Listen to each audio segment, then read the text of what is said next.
Hello again. We are moving right along in Google Calendar.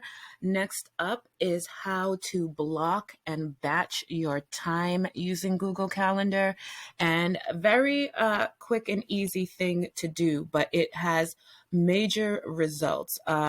I can't tell you how many people, myself included, gush about how much time is saved, how much stress is relieved just by doing these two simple things. So if you saw the first video, you'll see I still have my content calendar up here.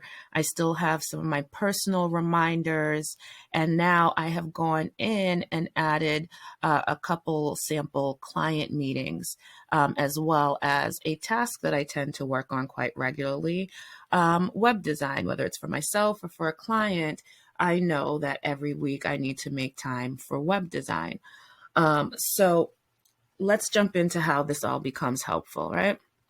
I'm actually going to turn these off and start from scratch. So if you have a blank calendar and you're starting from the very beginning, I always recommend putting in those personal important items first. It could be something as simple as walking the dog, maybe something more intricate like running your kids around from school to after school to play dates or what have you. But you want to see all of that in your calendar so that you can plan around it. So even if you know it, even if it's something that you kind of do out of habit, when you get busier and you're kind of torn between different tasks popping up, you'll want to make sure that you have a clear and full picture. So start there. I've got some real simple basic things in there. And then those things that kind of don't necessarily require much time and effort, you can kind of do at any point in time, but you do want to make time for. For me, that's content creation. I don't necessarily have a specific deadline for a piece of content. I don't necessarily need a certain amount of it, but I do need to make time to create this content, to engage with such content on social media. So I like to add those kinds of things as all day events. For me, I engage with different themes and do different subjects on different days. So I just toss them into my calendar. And it comes in very handy because if I do get 5 minutes to hop on Twitter, I know exactly who I want to prioritize, what types of content I want to engage with, what I might want to post.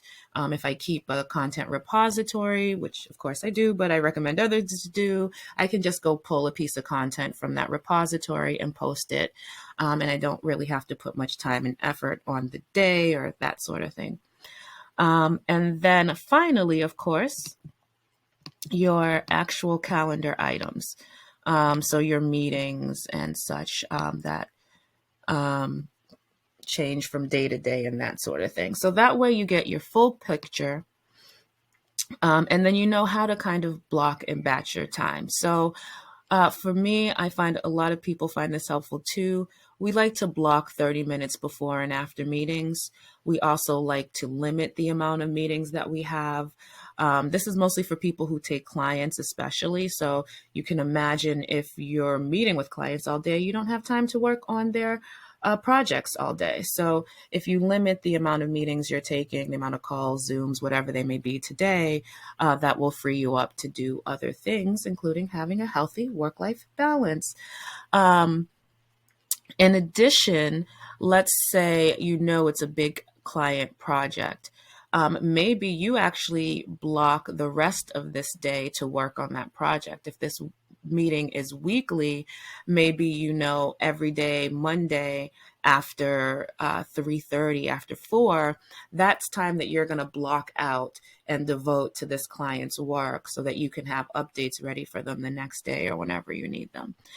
So that's just the blocking aspect, giving yourself time before and after meetings, blocking out time for work, even if you don't necessarily know exactly what that work would be, or even though it's not necessarily a meeting.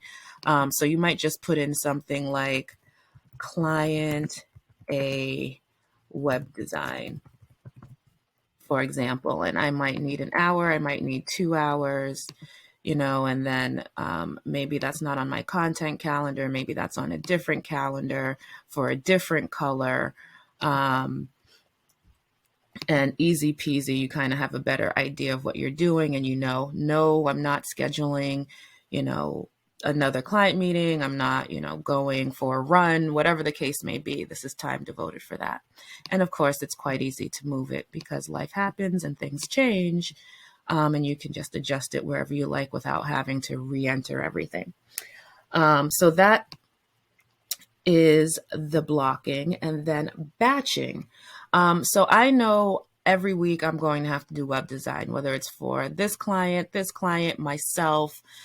So I like to make sure that I block time for that every week. So I can put in a couple hours and schedule it weekly on Wednesday.